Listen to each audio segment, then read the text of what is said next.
नमस्कार मित्रों, इस क्लास में आपका स्वागत है। आज हम बात करेंगे भक्ति काल की। इससे पहले कि जब मेरी जितनी भी क्लासें हैं उनको ज़रूर देखिए। आदिकाल है उसको ज़रूर देखिए। आज नया काल शुरू करने जा रहे हैं, भक्ति काल। तो प्यारे मित्रों, मेरे चैनल से जुड़े रहिए। चलिए बिना किसी समय को ख़राब किए हम अपनी क्लास शुरू करते हैं। तो आज हम शुरू करने जा रहे हैं भक्ति काल। प्यारे दोस्तों, प्यारे मित्रों, भक्ति काल का विभाजन है वो सगुण और निर्गुण में किया गया। फिर इसको 4 विभाजन में किया गया।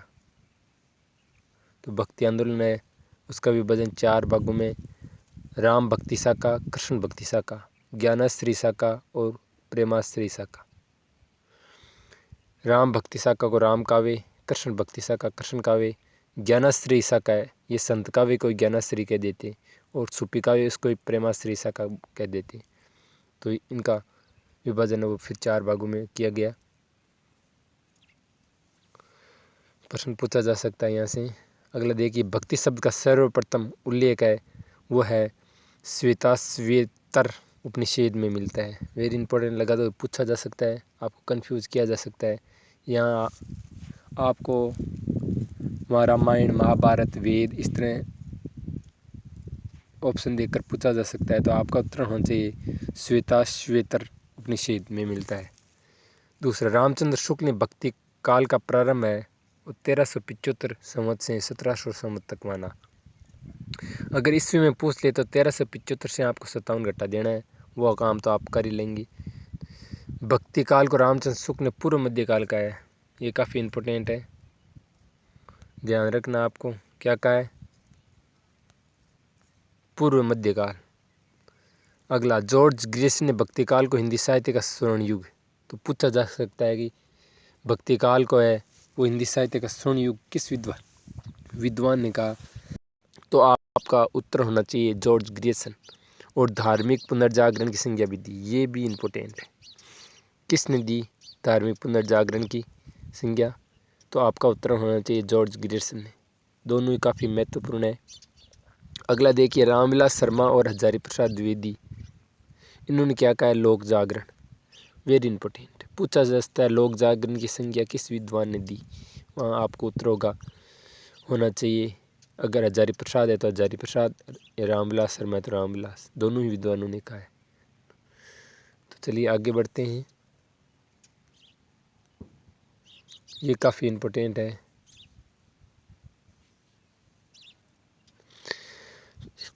इन चारों विद्वानों की जो कथन है वो आप ज़रूर ध्यान रखिए, पूछा जा सकता है, काफ़ी महत्वपूर्ण है।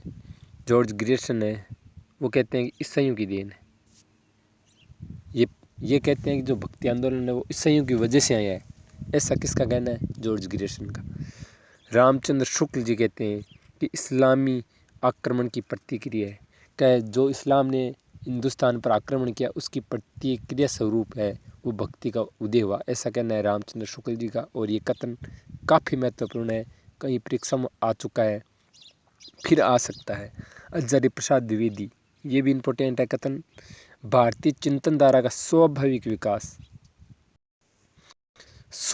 विकास किसने कहा? हजारी प्रसाद द्विवेदी। इन्होंने कहा कि इस्लाम की आक्रमण की प्रतिक्रिया स्वरूप है वो भक्ति का उदय नहीं हुआ है, बल्कि भक्ति तो इस्लाम के आक्रमण से पहले भी जो भारत में थी, दक्षिण में, ऐसा द्विवेदी जी का कहना था। तो ये कथन भी काफ़ी इम्पोर्टेंट है। अगला देख ली, रामविलास शर्मा, ये कहते हैं कि भक्ति आंदोलन एक जाति और जनवादी आंदोलन। तो ये कथन भी आपको ध्यान रखना है। अब आगे हम पढ़ेंगे वो है महत्वपूर्ण कथन, और काफ़ी महत्वपूर्ण है ये कथन। विद्वानों ने भक्ति के उदय के संबंध में क्या कहा है। तो ये कथन है वो काफ़ी लंबा है, यहाँ तक है, और ये कथन है रामचंद्र शुक्ल जी का है। तो आप सोच रहे होंगे इतना लंबा कथन मैंने क्यों लिखा है, ये थोड़ा अलग है, ये है इतना सा, और ये ऊपर वाला एक अलग कथन है। तो चलिए देखते हैं रामचंद्र शुक्ल जी क्या कहते हैं। कहते हैं कि भक्ति का जो सोता दक्षिण की ओर, दक्षिण यानी दक्षिण भारत का सोता दक्षिण की ओर से धीरे धीरे उत्तर भारत की ओर पहले से ही पहले ही आ रहा था। उस राजनीतिक परिवर्तन के कारण शून्य में पड़ते हुए जनता के हृदय क्षेत्र में फैलने के लिए पूरा स्थान मिला। कहा कि दक्षिण का जो भक्ति आंदोलन है वो उत्तर की ओर आ रहा था, और जो इस्लाम का आक्रमण है उसने और तेज़ी से उत्तर भारत की ओर फैलाया। तो ऐसा कहना था। तो दक्षिण की ओर से भक्ति आंदोलन का उदय किसने माना? शुक्ल जी। उन्होंने कहा कि दक्षिण जी। तो ये पूरा कथन है, काफ़ी इंपॉर्टेंट है और परीक्षा में पूछा जा चुका है, फिर दोहराया जा सकता है, तो ध्यान रखना। अगला देखिए, काफ़ी लंबा है। आप सोच रहे होंगे क्या इतना लंबा कथन देंगे? नहीं, इसके कई टुकड़े कर करके वो आपको कथन पूछ सकता है। तो चलिए, देश में मुसलमानों का राज्य प्रतिष्ठित हो जाने पर हिंदू जनता के हृदय में गौरव, गर्व और उत्साह के लिए वह अवकाश न रह गया। उसके सामने उसके देव मंदिर गिराए जा रहे थे, देव मूर्तियाँ तोड़ी जा रही थी और पूज्य पुरुषों का अपमान होता था और वे कुछ न कर सकते थे। ऐसी दशा में अपनी वीरता के गीत न तो वे गा ही सकते थे और नहीं बिना लज्जित हुए सुन सकते थे। ये पूरा कथन पूछ सकते हैं। यह शुक्ल जी कहते हैं कि जो मुस्लिम आक्रमण करता है उससे जो हिंदू हैं वो काफ़ी निराश थे, उदास थे, और उदासी में वो कर ही क्या सकते थे। उनके सामने उनके पूज्य पुरुष है, उनका अपमान हो रहा था, मंदिर तोड़े जा रहे थे।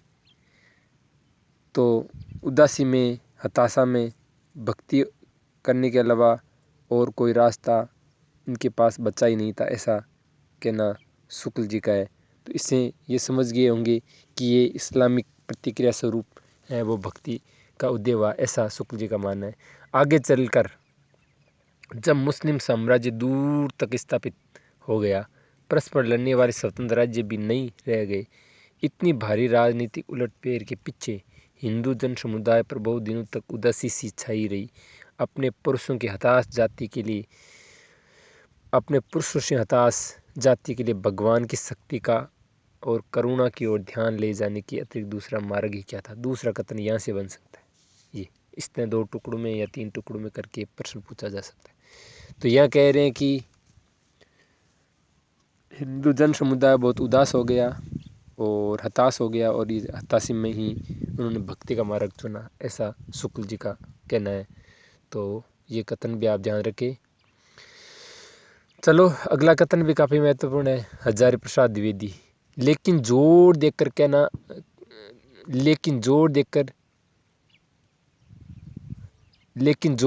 कहना चाहता हूँ कि अगर इस्लाम नहीं आया होता तो भी इस साहित्य का बाहर आना वैसा ही होता जैसा आज है। तो यहाँ हजारी प्रसाद द्विवेदी जी कहते हैं कि मैं ये जोर देकर कहना, ये किसके संबंध में कह रहे हैं?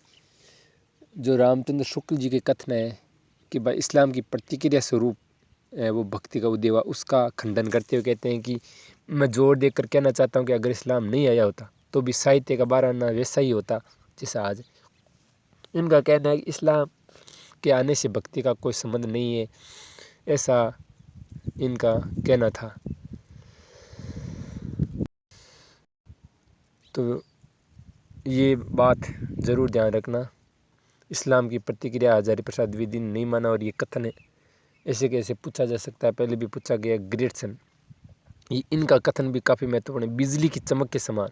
तो यहाँ पूछ सकते हैं कि बिजली की चमक के समान भक्ति का उदय किसने माना है? तो आपका उत्तर होना चाहिए जॉर्ज ग्रेस। बिजली की चमक के समान अचानक पुराने धार्मिक मतों के अंधकार के ऊपर एक नई बात दिखाई दी। कोई हिंदू ये नहीं जानता कि ये बात कहाँ से आई, और कोई इसके प्रादुर्भाव का कारण निश्चित नहीं कर सकता। ये कथन देकर पूछ सकता है। अगला, डॉक्टर सत्येंद्र, द्रविड़ भक्ति उपजी लाए रामानंद। ये भी काफ़ी महत्वपूर्ण है। डॉक्टर राम कुमार वर्मा देख लीजिए, इनका कथन क्या है। राम कुमार वर्मा जी कहते हैं कि पराजय की मनोवृत्ति मनुष्य को या तो विजय विलास में लीन करती है। ये कहते हैं कि ये भी रामचंद्र शुक्ल जी के विचार से सहमत दिखाई देते हैं। यह कहते हैं कि पराजय की मनोवृत्ति मनुष्य को या तो विषय विलास में लीन करती है, यह अपने आध्यात्मिक श्रेष्ठता के प्रदर्शन की क्षतिपूर्ति ढूंढने की प्रेरणा देती। ये शुक्ल जी के कथन से काफ़ी मिलता जुलता है। यहाँ भी ये कहते हैं कि जब मुस्लिम आक्रमण हुआ तो जो पराजय मिली हिंदू धर्म को, हिंदुस्तान के लोगों को, तो वो कर ही क्या सकते थे, या तो विषय विलास में लीन रहते या अपनी आध्यात्मिक श्रेष्ठता की क्षतिपूर्ति ढूंढते। तो ये कथन आपको ध्यान रखना है। अगला देखिए, डॉक्टर ताराचंद, इन्होंने अरबों की देन माना है, ये भी काफ़ी इम्पोर्टेंट है, ध्यान। अगला देखिए, भक्ति आंदोलन के विविध मत, ये 6 मत है, ज़रूर ध्यान रखिए आप। ईसाइयों की देन कहने वाले, तो ईसाइयों की देन कहने वाले हैं बेबर, कीथ, ग्रेटसन और विल्सन। प्रश्न इस तरह पूछा जाएगा कि ईसाइयों की देन के संबंध में कौन सा कथन असत्य है, वहाँ आपको उत्तर 3 इनमें से दे देंगे और 1 दे देंगे, जैसे ताराचंद है या रामचंद्र शुक्ल है या हजारी प्रसाद द्विवेदी है, राम कुमार वर्मा है। तो आपको इस तरह प्रश्न पूछे जाएंगे। अरबों की देन मानने वाले ताराचंद है। मुस्लिम संस्कृति का परिणाम, ये कहने वाले ताराचंद, हुमायूं कबीर और डॉक्टर आबिद हुसैन। तो ये ध्यान रखना है। बाह्य आक्रमण की प्रतिक्रिया, कहा कि इस्लाम के आक्रमण से भक्ति का उदय हुआ, तो ये मानने वाले रामचंद्र शुक्ल और राम कुमार वर्मा। भारतीय परंपरा का स्वतः स्फूर्त विलास, हजारी प्रसाद द्विवेदी जी।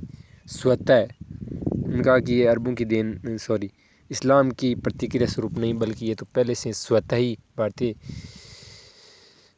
जो भारतीय परंपरा है उसका स्वस्फूर्त विकास है। पराजय की क्षतिपूर्ति पूर्वक, डॉक्टर गुलाब राय, ये भी इम्पोर्टेंट है। तो ये जो कथन आपने पढ़े हैं काफ़ी इम्पोर्टेंट है। जैसे 3 कथन, जैसे पूछ लेंगे बाह्य आक्रमण की प्रतिक्रिया किसने नहीं माना है, तो वहाँ आपको दे देंगे राम कुमार वर्मा, रामचंद्र शुक्ल या हजारी प्रसाद द्विवेदी। इस तरह आपको 4 ऑप्शन देके आपको कंफ्यूज करेंगे। चलिए अन्य तथ्य में देखिए, आचार्य शुक्ल ने दक्षिण में भक्ति का उद्भव स्वीकारा। काफ़ी इम्पोर्टेंट है ये कथन, आपको बता दूं मैं।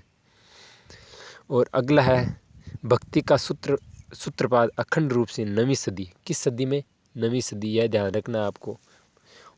सदी से पल्लवों के शासनकाल में प्रारंभ होती है। पल्लव जो शासक है उनके समय ये प्रारंभ होती है। तो सारे एक एक बिंदु को आप याद रखिए, काफ़ी इम्पोर्टेंट है।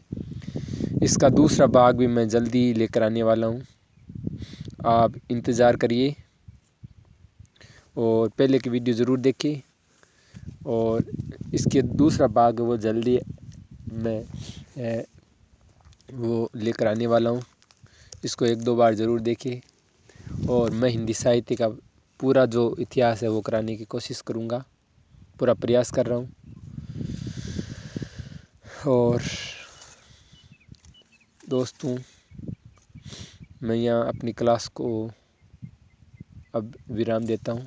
आप मेरे चैनल को सब्सक्राइब ज़रूर कर लीजिए, ताकि आपको नोटिफिकेशन है वो मिल सके। और मेरे को मोटिवेशन अभी प्रेरित करने के लिए आप लाइक, शेयर और सब्सक्राइब ज़रूर कर लीजिए। काफ़ी मेहनत करके मैंने अपनी क्लासें बनाई है, और प्रमाणित जो बुक हैं जिनसे प्रश्न आयोग बनाते हैं, मैंने उन्हीं पुस्तकों से सहारा लिया है। तो प्यारे मित्रों, मुझे अब दीजिए इस क्लास को विराम देने की अनुमति दे। धन्यवाद।